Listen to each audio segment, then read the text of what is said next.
Are y'all ready for this? All right, y'all, this is my boyfriend's recipe for baked macaroni and cheese. You need 1 block of smoked cheddar cheese, shredded. Of course, you got to eat some along the way.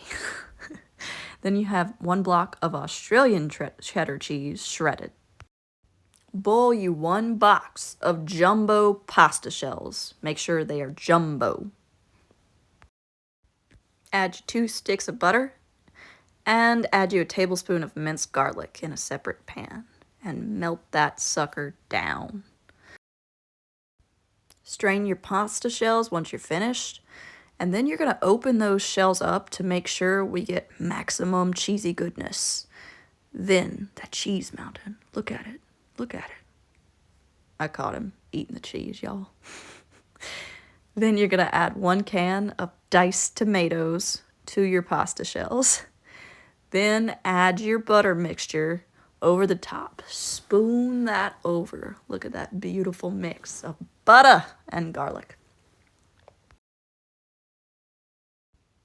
Next, you're going to add 1 bag of a 3 cheese blend. This is just your bag cheese, so sprinkle that over the top of your macaroni.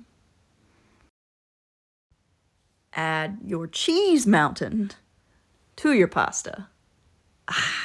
Cheese mountains. They're the best, y'all. I love cheese. Tuck your cheese into the pan. Make sure to get all those edges nice and tucked in before you bake it. Bake your mac and cheese at 375 degrees for 30 minutes. When it's done, whoo! Look at that brown caramelized top, and you're ready to go. Baked cheesy goodness. I hope y'all enjoy this recipe. I certainly do.